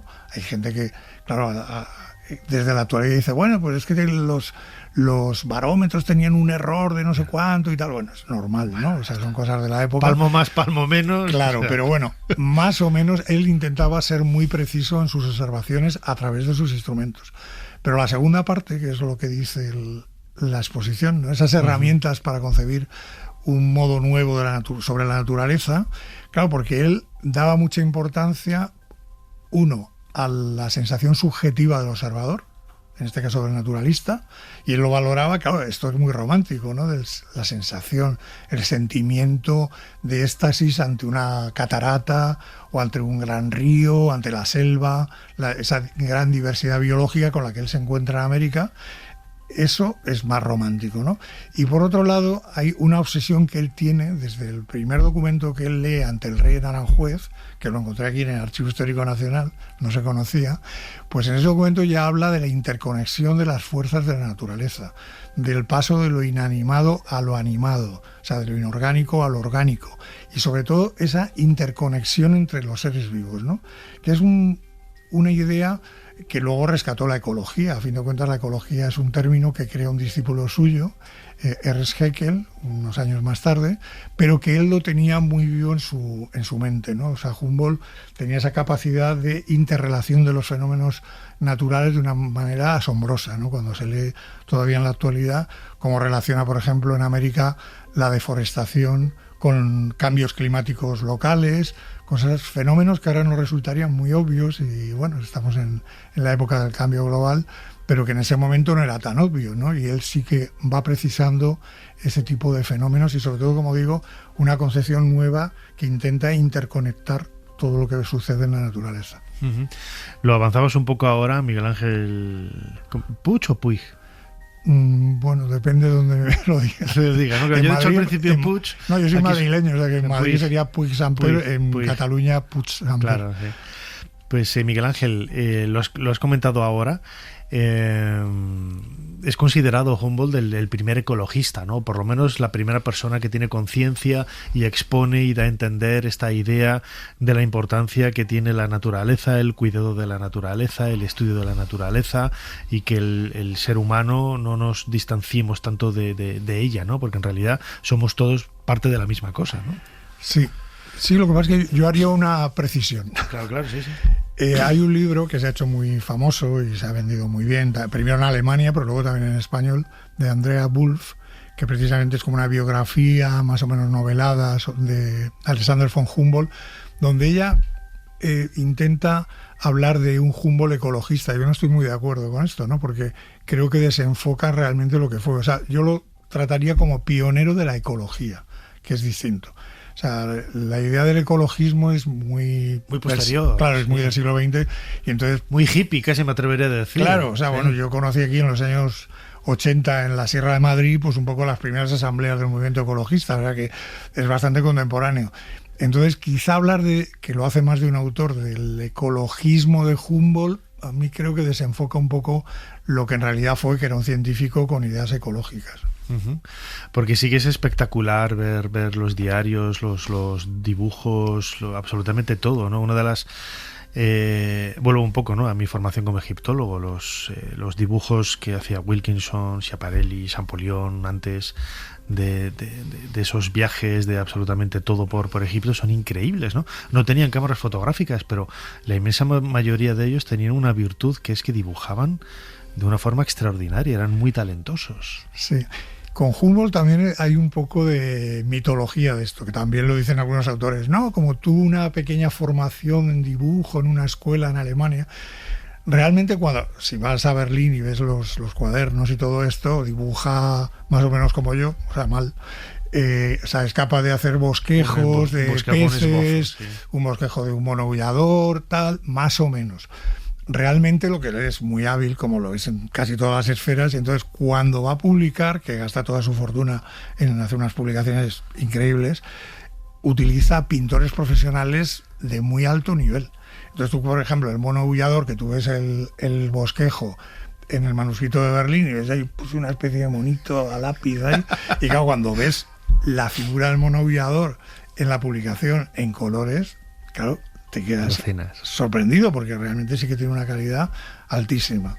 Y con respecto a la arqueología, que también a ti te interesa más, claro, él lo que sí tiene un mérito importante es que da a conocer en cierta medida los primeros hallazgos arqueológicos sobre todo de México, algo de Perú y Ecuador. Entonces, bueno, esas excavaciones prehispánicas que se hacen son las primeras, ¿no? Cuando se saca la Cuchicle en México, que es una gran diosa que la acaban de enterrar y hace que la excaven y la vuelvan a sacar. La habían enterrado porque los obispos y los clérigos, digamos, de la Ciudad de México no querían que se pudiera volver, que es bastante curioso, a repetir la adoración hacia, o sea, los cultos hacia estas deidades prehispánicas. Pero él logra que se la excaven y logra que se haga un dibujo, que luego publica, y bueno, y se interesa mucho por los códices. Aquí tenemos alguno, pero también hay otros en Dresde, en el Vaticano, y esto los da a conocer Alexander von Humboldt. O sea que incluso en el campo de la arqueología, que no era realmente su especialidad más importante, también tiene un cierto papel. Sí, pero yo como última reflexión quizás, Miguel Ángel, lo decía yo al principio, ¿no? Humboldt era casi un polímata, estaba interesado por todo aquello que le generara cierta curiosidad. Sí, realmente sí, o sea, que era un hombre súper curioso, o sea, que es verdad que cuando va, por ejemplo, por el Orinoco, o sea, al llegar, la idea era llegar a La Habana, pero llega a Cumaná, en territorio venezolano, y cuando hace, digamos, el recorrido para ver un poco cómo se unía la cuenca del Orinoco con la del Amazonas, para ver el canal Casiquiare, que siempre se lo han atribuido a él ese descubrimiento, y él, que es bastante modesto a pesar de algunos críticos que tiene, él señala que unos años antes un jesuita, el padre Manuel Román, ya lo había descrito, y que era una vía de navegación propia de los indígenas de la zona, que ese es otro tema, ¿no? Hasta qué punto hay muchos descubrimientos que él trae, o otros científicos europeos, pero que realmente los indígenas ya conocían, ¿no? Son redescubrimientos, ¿no? Son redescubrimientos realmente, ¿no? Claro. O sea, son transmisiones de conocimientos muy interesantes que se trasladan a la cultura y a la ciencia europea. Uh-huh. Recomendamos a todos los que nos están escuchando, si están en La Coruña o pretenden viajar, y si no, pues la verdad es que es una excusa perfecta para ir a La Coruña, Galicia, y visitar el MUNCIT, este Museo Nacional de Ciencia y Tecnología, en donde vamos a poder disfrutar hasta el 30 de junio del año 27 esta exposición magnífica sobre la figura de Alexander von Humboldt, los instrumentos de Humboldt, herramientas para concebir una nueva visión de la naturaleza, que hemos desglosado aquí pues mínimamente de la mano de Miguel Ángel Puig, comisario de esta muestra. Miguel Ángel, como siempre, muchísimas gracias por habernos ayudado a hacer un poquito más de historia. Muchas gracias.